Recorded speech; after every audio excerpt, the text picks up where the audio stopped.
Assalamualaikum warahmatullahi wabarakatuh. Sebelumnya perkenalkan, nama saya Husein Andrian Wicaksono dari kelas PBSI semester 8 pagi A.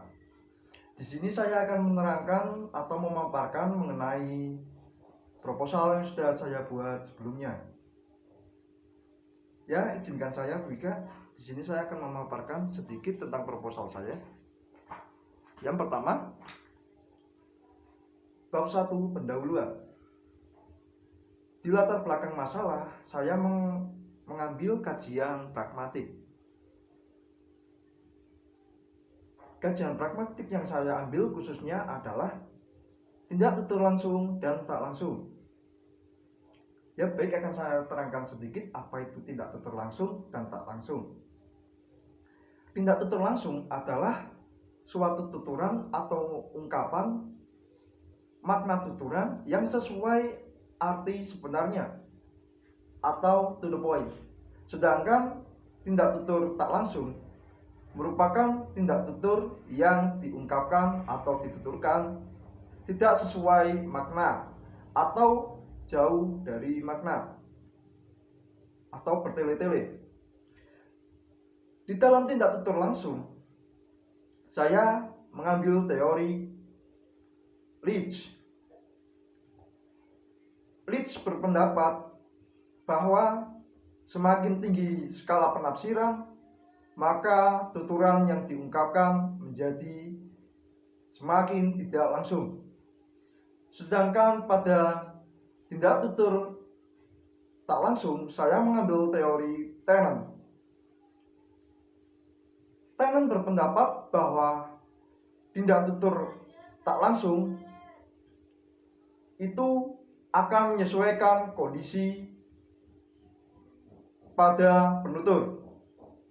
Dalam arti lain, bahwa tindak tutur tak langsung diungkapkan untuk memperhalus kosakata dalam meminta, khususnya meminta bantuan, karena itu terkesan akan lebih sopan. Semisal, saya beri contoh. Mohon maaf, apakah bisa Anda menyingkir terlebih dahulu? Tuturan tersebut diungkapkan untuk meminta bahwa mitra tutur menghalangi pandangannya ke depan. Untuk itu dia meminta untuk menyingkir terlebih dahulu agar tidak menghalangi pandangannya. Selanjutnya, objek yang saya ambil pada penelitian ini adalah jual beli figura warga Batang. Jual beli figura warga Batang merupakan suatu wadah bagi penjual dan pembeli untuk menawarkan dagangannya atau membeli suatu produk. Dalam hal ini, figura warga Batang juga diikuti berbagai macam masyarakat. Tidak terlepas itu juga figura warga Batang juga beranggotakan masyarakat yang notabene tidak tinggal di Batang. Di dalam jual beli figura warga Batang juga menjual beberapa macam produk yang tidak terkhususkan. Oleh karena itu, jual beli figura warga Batang menjadi suatu pilihan yang sangat tepat untuk menjual barang atau membeli suatu produk. Selanjutnya, dalam implementasi saya juga membahas tentang teks negosiasi. Ya, saya jelaskan sedikit apa itu teks negosiasi. Ya, teks negosiasi merupakan suatu persetujuan antara penjual dan pembeli dalam menentukan harga barang atau menentukan nilai barang dan kondisi barang. Dalam teks negosiasi ini merupakan suatu kompetensi dasar nomor 3.10 dalam kelas 10 SMA Selanjutnya, saya juga sudah mengobservasi mengenai permasalahan yang telah terjadi dalam beberapa belakangan ini dalam pembelajaran, khususnya terhadap teks negosiasi di SMK Nusantara Batang atau yang lebih dikenal SUPM. Ya, di dalam permasalahan yang telah terjadi di dalam SMK Nusantara atau SUPM, salah satunya adalah kurangnya peserta didik untuk bertanya kepada pendidik mengenai seputar teks negosiasi. Selanjutnya, situasi yang sedang dialami seperti sekarang, yaitu pandemi COVID-19, menjadikan pertemuan antara pendidik dan peserta didik menjadi kurang. Hal itu mengakibatkan kurangnya pemahaman terhadap suatu materi, khususnya teks negosiasi pada kelas 10. Selanjutnya,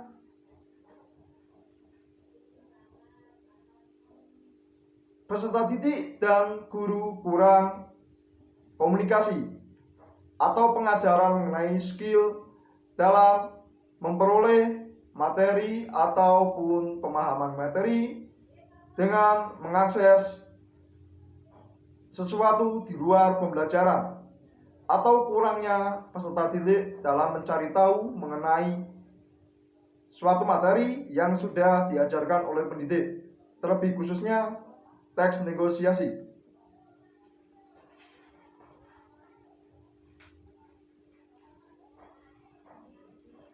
Di dalam penelitian saya juga terdapat 2 manfaat penelitian. Yang pertama, manfaat teoritis. Pada penelitian ini dapat menambah sumbangsi ilmu terhadap khususnya pembelajaran bahasa Indonesia dalam kajian ilmu pragmatik yang mengambil tindak tutur langsung dan tak langsung.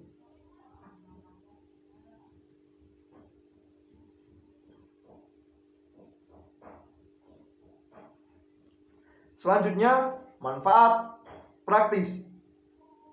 Di dalam manfaat praktis, peneliti juga dapat memberi relevansi atau memberi referensi terhadap penelitian selanjutnya, khususnya penelitian pada bidang kajian ilmu pragmatik, khususnya tindak tutur langsung dan tak langsung.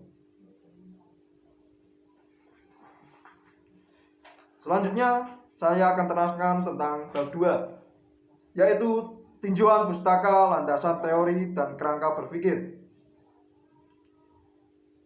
Di dalam penelitian ini, saya mengambil beberapa penelitian yang sesuai dengan atau yang hampir sama atau yang serelevansi dengan penelitian saya.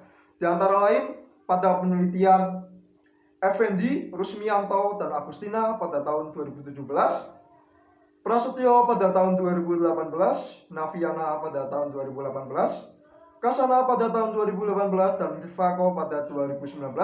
Sedangkan penelitian internasional yang saya ambil atau sesuai dengan relevansi saya adalah Anindita tahun 2020.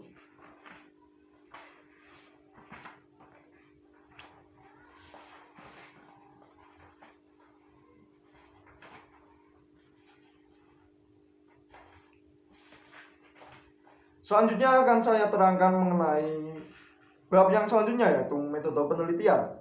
Bab 3. Jenis penelitian yang saya ambil adalah penelitian deskriptif kualitatif. Pengertian deskriptif kualitatif adalah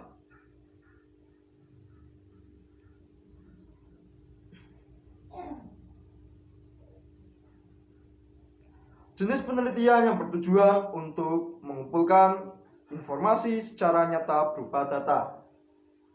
Adalah penelitian yang sangat terfokus pada data yang diperoleh.